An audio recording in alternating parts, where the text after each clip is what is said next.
Assalamualaikum warahmatullahi wabarakatuh. Perkenalkan, kami dari kelompok 6 pemrograman integratif. Pada kesempatan kali ini, kami akan mempresentasikan topik kami yakni WebSocket. Kelompok kami yang pertama beranggotakan Dian Arafati Nur, NRP 011, lalu Muhammad Rizky Wijaya, NRP 014, lalu yang ketiga Igede Arda Semaranata, NRP 034, dan juga saya sendiri, Syafira Firdausi, NRP 040. Apa aja sih yang bakal kita bahas kali ini? Jadi yang pertama kita akan membahas tentang pengertiannya itu apa, WebSocket itu apa, lalu sejarah mengenai WebSocket, lalu yang ketiga yakni manfaat dari WebSocket, lalu cara kerja, dan juga kelebihan dan kekurangan, dan juga perbedaan WebSocket dengan Ajax. Mari kita yang pertama dulu, yakni pengertian. Jadi apa itu WebSocket? WebSocket merupakan cara baru untuk komunikasi dua arah antara klien dan server tanpa mengirimkan informasi tambahan yang tidak perlu melalui protokol HTTP. Nah, jadi WebSocket ini menggunakan protokolnya sendiri yang dipaparkan oleh IETF atau yang biasa disebut Internet Engineering Task Force. Jadi WebSocket ini termasuk ke dalam bagian dari HTML5. Ini tuh menghadirkan pengurangan besar dalam lalu lintas jaringan yang tidak penting dan latency dibandingkan dengan solusi polling dan long polling yang telah digunakan untuk mensimulasikan koneksi dua arah dengan cara menjaga dua koneksi tetap terhubung. Selain memiliki protokol sendiri, WebSocket juga memiliki API yang dapat digunakan oleh aplikasi web untuk membuka dan menutup hubungan dan untuk mengirim dan menerima pesan yang disebut dengan WebSocket API. Jadi dengan bantuan WebSocket ini, kita dapat melakukan komunikasi dua arah penuh antara server dan klien yang lebih ringan dibandingkan dengan metode HTTP yang tradisional tadi. Lalu sejarah mengenai WebSocket. Nah, jadi WebSocket ini pertama kali direferensikan sebagai TCP connection dalam spesifikasi HTML5. Nah, sebagai placeholder untuk API socket berbasis TCP. Lalu, pada bulan Juni 2008, serangkaian diskusi itu dipimpin oleh Michael Carter yang menghasilkan versi pertama dari protokol yang dikenal saat ini sebagai WebSocket tadi. Lalu, nama WebSocket itu diciptakan oleh Ian Hickson dan Michael Carter tidak lama kemudian melalui kolaborasi di ruang obrolan #WhatWeGIRC dan kemudian dibuat untuk dimasukkan dalam spesifikasi HTML5 oleh Ian Hickson. Lalu pada bulan Desember 2009, Google Chrome 4 adalah browser yang pertama memberikan dukungan penuh untuk standar dengan WebSocket diaktifkan secara default. Lalu pengembangan protokol WebSocket kemudian dipindahkan dari grup W3C dan WhatWG ke IETF pada Februari 2010 dan ditulis untuk 2 revisi di bawah Ian Hickson.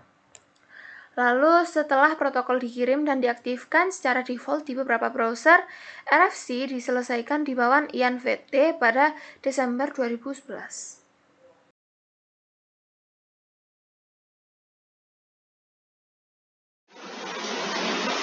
Manfaat WebSocket. 1.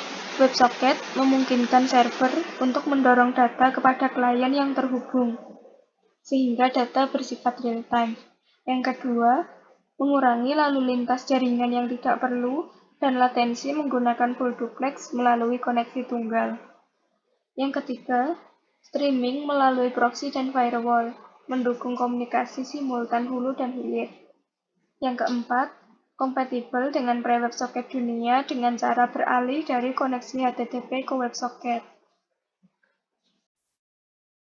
Selanjutnya adalah cara kerja dari WebSocket, di mana untuk membuat koneksi WebSocket ini, klien akan mengirimkan permintaan handshake WebSocket, yang mana server akan mengembalikan respon handshake WebSocket seperti yang ditunjukkan pada gambar. Dalam gambar tersebut dimulai dengan permintaan atau respon HTTP yang memungkinkan server menangani koneksi HTTP serta koneksi WebSocket pada port yang sama. Setelah koneksi tersebut dibuat, kemudian komunikasi beralih ke protokol biner dua arah yang tidak sesuai dengan protokol HTTP. Selain host dan upgrade header, klien juga mengirimkan seg WebSocket key header yang mana dalam WebSocket key header ini berisi byte-byte acak yang berkodekan base64.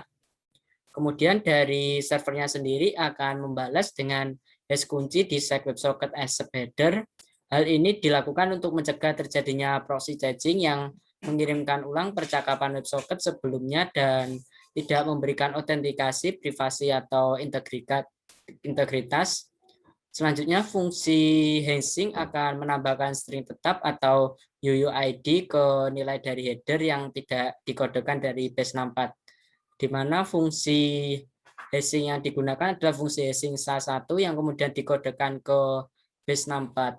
Setelah koneksi dibuat, klien dan server dapat mengirim data WebSocket atau bingkai tes bolak-balik dalam mode duplex secara penuh, di mana dalam transmisinya WebSocket dideskripsikan sebagai pesan, di mana satu pesan secara opsional dapat dibagi menjadi beberapa bingkai data. Selanjutnya ada kelebihan dan kekurangan dari WebSocket. Untuk kelebihannya, yang pertama, WebSocket mendukung komunikasi duplex atau komunikasi dua arah. Yang kedua, WebSocket lebih cepat dari HTTP. Yang ketiga, meningkatkan efisiensi komunikasi antara klien dan server. Yang keempat, penggantian HTTP menggunakan TCP atau Transmission Control Protocol. Sedangkan untuk kekurangannya, yang pertama, web browser itu harus sepenuhnya support HTML5. Yang kedua, WebSocket mengambil alih protokol komunikasi antara klien dan server untuk koneksi tertentu. Baik, di sini saya Arda NRP34 akan melanjutkan presentasi mengenai materi selanjutnya, yaitu perbedaan antara Ajax dengan WebSocket. Nah, di sini sudah kita sediakan gambar. Kita mulai dari gambar yang sebelah kiri, yaitu tentang Ajax, di mana pada gambar sebelah kiri browser akan merequest halaman, lalu server akan membalas HTML, CSS, dan JavaScript, lalu Ajax akan merequest lagi dan diberikan respons lagi.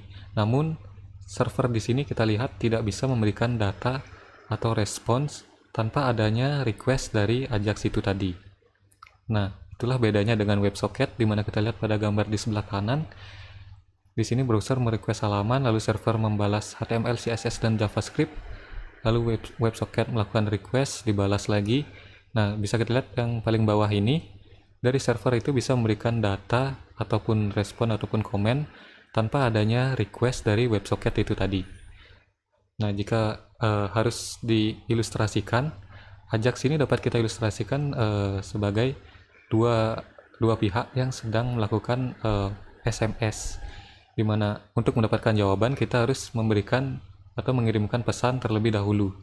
Sedangkan pada WebSocket ini bisa kita ilustrasikan sebagai orang yang sedang menelpon, di mana kita tidak perlu melakukan request ataupun mengirim pesan, dan kita tetap bisa mendapatkan respon dari lawan bicara, karena pada telepon itu sendiri kita selalu terhubung satu sama lain. Mungkin itu saja perbedaan Ajax dengan WebSocket. Baik, mungkin itu saja presentasi dari kelompok kami. Mohon maaf apabila ada salah kata. Akhir kata saya tutup dengan terima kasih.